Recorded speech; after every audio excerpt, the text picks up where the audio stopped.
I am Bill Say. Welcome to my upcoming diversity seminar. I'm going to say a little bit about this seminar, a little bit about me, and a couple things that you might get out of the workshop if you happen to attend. A couple things about me.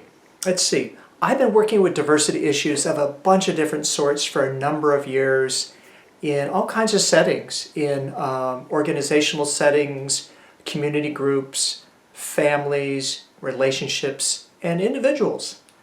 My background is in psychology and the process work of Arnold and Amy Mindell and a bunch of their colleagues who have put together a lot of different ways to practice process-oriented psychology or process work. And one of the submodalities of process work is world work. But the reason why I've been thinking about world work so much with regard to my diversity work is it was just a pivotal moment for me.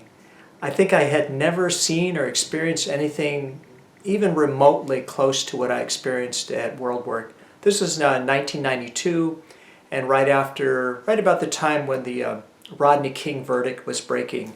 As you may recall, Rodney King was an African-American motorist pulled over by the police, and some things ensued, but basically on camera he was beaten by about 8 or 9 different Los Angeles policemen, right?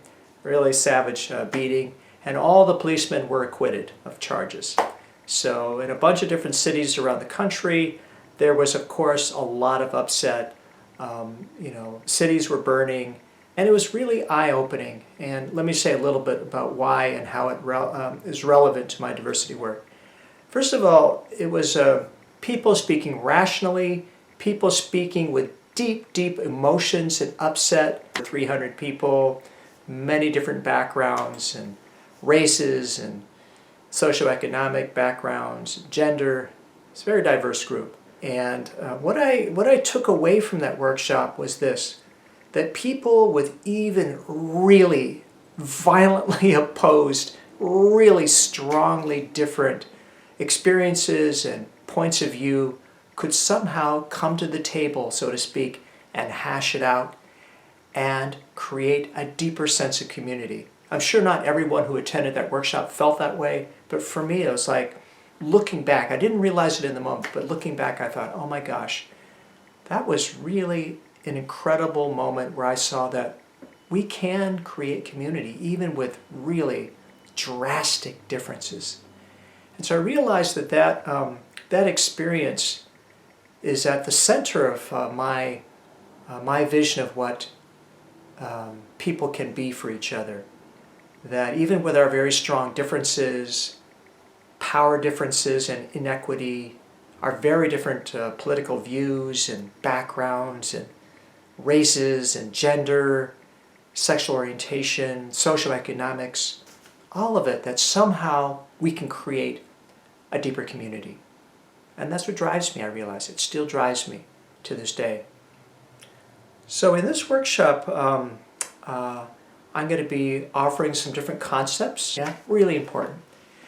But in the process of creating identity, we also create others. Those who we think, that person is really not like me.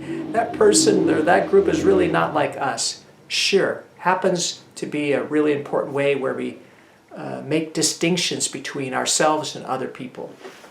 But of course, in the process of formulating others, whether we do it consciously or not, there's problems with that, particularly when it comes to society and groups of people that society puts out to the side, otherizes in that way. I'm writing it down.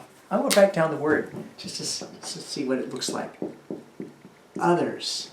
Also write self. And that's self, whether it's an individual or a group. Self and others. So that's a really important piece of diversity work, is coming to terms with who are we? Who am I? And really getting behind myself, really getting behind my group, what we're about, what we're trying to do. Yes, yes, yes to that, for all our reasons and interests and needs and values, etc. But also getting into, is the other just other? What is that relationship with the other? And again, with societal others in mind, what is the impact on, say, those others? Whether you're the other, whether I'm the other. And I'm thinking here of like chronic ways that we marginalize people. And this is so interesting because diversity is out there. May also consider that diversity is also in here. We're also going to go into, I think I named it a bit, but power. And what we call in, we use a term, a certain like body of ideas and practices in process work and world work around rank, which is basically our power and influence. Both the kinds of rank that's associated with, like a lot of people these days talk about privilege, a really important phenomena that's connected to social elements like gender, sexual orientation, and race and appearance and relative ability, socioeconomics, etc. Privilege is an incredibly important thing to study and to work with because privilege tends to not change so quickly and it can really affect relationships. It's a big factor in equal access to different kinds of resources, to having a say in things. It's a really, really important thing, privilege is. But there's also rank, which in my mind is a larger phenomena than privilege. Yeah, it subsumes it. It's a larger umbrella because it includes, for example, kinds of power that we don't always pay enough attention to, I think. Like things to do with the individual that may have nothing to do or very little to do with social standing. For example, a person could have very, very modest means, could be part of a marginalized group, and have incredible integrity, have incredible awareness, have amazing courage, because rank has a big influence on our communication, on our relationships, on conflict, and it's a fairly central and maybe the central diversity issue. In the upcoming seminar, it's learning how to interact around differences, how to, in a sense, talk about it, have exchanges with it when we hold different awareness, different backgrounds, different perspectives, etc., etc. So it's a huge body of work to develop us in our personal lives, relationship lives, organizational and professional lives. In my mind, diversity awareness is a core competency of being human.